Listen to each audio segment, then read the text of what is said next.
Type conversion. Type conversion का मतलब क्या होता है, ये जो हमारा स्ट्रिंग वैल्यू आ रही है इसको कन्वर्ट कर देंगे वन डेटा टाइप को क्या कर देंगे, कन्वर्ट कर देंगे अनदर डेटा टाइप में। ठीक है जी, ठीक है जी। वन डेटा टाइप मतलब कि अगर हमारा कोई डेटा टाइप है स्ट्रिंग, उसे कन्वर्ट कर देंगे इंटीजर में, या इंटीजर को कन्वर्ट कर देंगे स्ट्रिंग में। ठीक है, कैसे करेंगे इसका एग्जांपल देख लेते हैं। हमारा अगर हम इसे VS कोड में रन करेंगे तो हमारा आउटपुट में जो है अगर टाइप चेक करेंगे इस तरीके से आएगा, क्योंकि बाय डिफॉल्ट हमारा आउटपुट ये आता है। अगर हम अपना एज को इस तरीके से करेंगे, एज इनपुट, ठीक है, एंटर क्या कर दो एज, ठीक है जी, और प्रिंट सारी चीज इस तरीके से होगी जैसे नीचे हो रही है। प्रिंट, इसमें एक चीज बताना चाह रहा हूं मैं, प्रिंट करेंगे किसे, एज को, ठीक है, फिर क्या कर देंगे, प्रिंट कर देंगे क्या, टाइप किसका, एज का। ठीक है जी, अब हमारा आउटपुट, ये सिंटेक्स इसके अकॉर्डिंग हमने बना लिया, इस सिंटेक्स को हम रिमूव कर देते हैं। ठीक है, अब हमारा आउटपुट क्या आएगा, आउटपुट हम क्या करेंगे, एंटर एज सपोज डेट हमने 22 करी, और इसका टाइप क्या आएगा हमारा, इस तरीके से आएगा। अगर हम इस इनपुट फंक्शन से पहले क्या कर दें, इसको कर दें इंट, और ये ब्रैकेट यहां से लेके और यहां तक, ये जो हमारा क्या है इनपुट फंक्शन है, इस इनपुट फंक्शन को हमने कहाँ में कन्वर्ट कर दिया, इंटीजर में कन्वर्ट कर दिया। मतलब कि जो हमारा आउटपुट स्ट्रिंग आ रहा था नीचे, उसे हमने इंटीजर में कन्वर्ट कर दिया। तो हमारा जो आउटपुट आएगा अब क्लास वो आ जाएगा इंट।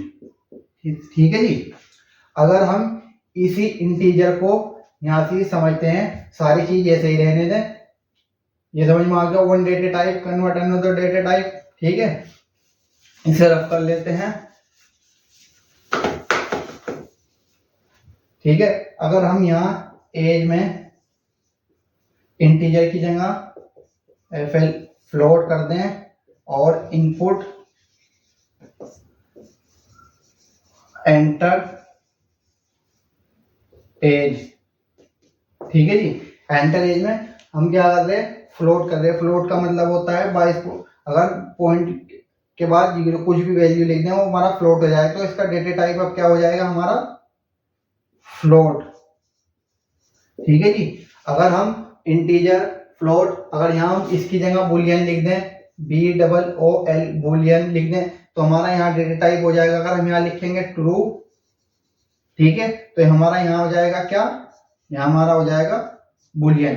ठीक है, बार बार हमें क्या है चेंज करना चल रहा है, अपनी डेटा के अकॉर्डिंग इंटीजर लिखना पड़ रहा है, फ्लोट लिखना पड़ रहा है और बुलियन लिखना पड़ रहा है। इस चीज का एक जो है बेसिक सॉल्यूशन है, अगर हम यहाँ लिख दें as equal to EVAL, EVAL एक मेथड है, इसके थ्रू हम क्या कर सकते हैं, बार बार हमें जो है अलग से एक्सप्लिसिटली फ्लोट इन बुलियन इस तरीके से डिफाइन करने की जरूरत नहीं पड़ेगी। हम लिख देंगे एंटर एज में करने के बाद ये हमारा यहाँ से लेके यहाँ तक क्या है, हमारा ये वाला फंक्शन सबसे बेस्ट है। इसमें क्या होगा, हमारी जो एज आएगी, हमने क्या करेंगे आउटपुट में एंटर, ठीक है, एज कर दी, सपोज डेट हमने 22, तो हमारा इसका आउटपुट, इसका जो टाइप आएगा, ये वाला टाइप आएगा, ये क्या जाएगा, हमने क्या आउटपुट किया 22, तो ये आ जाएगा इंट। ठीक है जी, अगर हमने यहाँ 22.02 कर दिया तो हमारा इसका बाय डिफॉल्ट ये आ जाएगा, क्या आ जाएगा, फ्लोट। ठीक है जी, अगर हमने यहाँ जो है अजहर लिख दिया तो हमारा इसका बाय डिफॉल्ट आ जाएगा स्ट्रिंग STR। ठीक है जी, अगर हमने यहाँ लिख दिया क्या, ट्रू, TRUE ट्रू। तो हमारा इसका जो टाइप आ जाएगा वो बता देगा, ट्रू का टाइप क्या आ जाएगा, बूल। ठीक है, तो हमें क्या हो रहा, इससे बेनिफिट क्या हो रहा, हमें एक्सप्लिसिटली और फ्लोट एंड बूल कॉम्प्लेक्स ये चीजें नया लिख के हम इवन फंक्शन का यूज करके अपने डेटा टाइप को, मतलब कि जो यूजर से इनपुट ले रहे उसके जो टाइप है वो चेक कर सकते हैं। ठीक है, ये हमारा इनपुट फंक्शन हो गया। ठीक है, अब हम आउटपुट कैसे लेते हैं इसमें ये देख लेते हैं। आउटपुट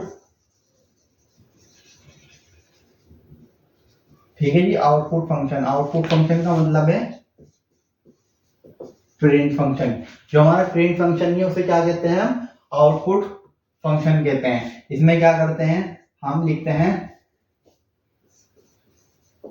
प्रिंट और कुछ भी वैल्यू प्रिंट करा देते हैं। ठीक है, इसमें जो है आप डबल कोमास के अंदर भी प्रिंट करा सकते हैं और ट्रिपल कोमास के अंदर भी प्रिंट करा सकते हैं।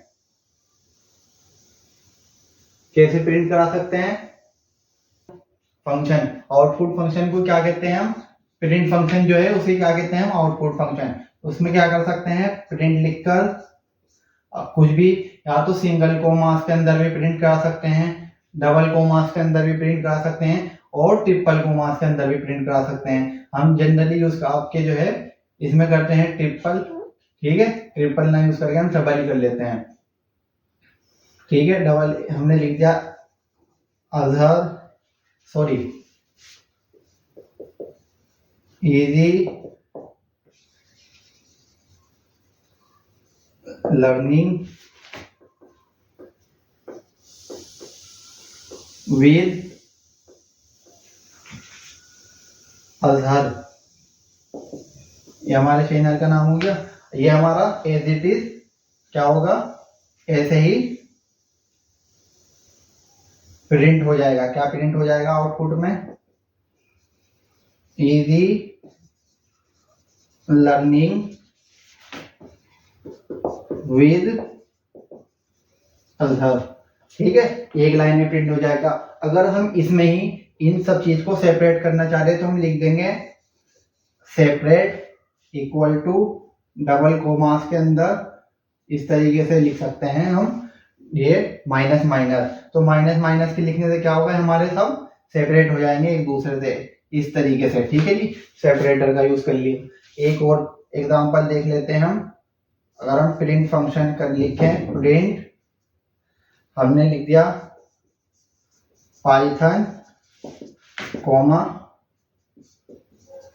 जावा। ठीक है जी, अब हमने इसे क्या कर दिया, आउटपुट में अपना प्रिंट तो हमारा हो गया, आउटपुट में क्या जाएगा, पाइथन और जावा। लेकिन हम चाह रहे हैं कि हमारा जो पाइथन और जावा है वो अलग अलग लाइन में आए। तो कैसे उसका कर सकते हैं हम, जो है इसे एक एग्जांपल वो लेते हैं, प्रिंट। ठीक है, प्रिंट लिख के क्या करेंगे, पाइथन लिखेंगे और जावा ऐसे लिख देंगे। ठीक है जी, सेपरेट इसमें क्या करेंगे, and equal to double commas के अंदर बैकस्लैश एन और डबल कोमास को अपने बंद कर देंगे। इसका आउटपुट क्या आ जाएगा, आउटपुट आ जाएगा पाइथन और जावा। इसका मतलब बैकस्लैश एन का मतलब होता है n equal to new line. ठीक है जी, कि हम जो प्रिंट कर रहे हैं वो कहाँ कर रहे हैं, न्यू लाइन में प्रिंट कर रहे हैं। ये आज का हमारा लेक्चर है। अगर आपको हमारी वीडियो पसंद आई तो हमारी वीडियो को लाइक करें, चैनल पर नए हैं तो चैनल को सब्सक्राइब करें और अपने दोस्तों के साथ शेयर करें। इस तरह की महत्वपूर्ण इंपॉर्टेंट पाइथन की वीडियोस देखने के लिए हमारे चैनल को सब्सक्राइब करें। Thank you for all.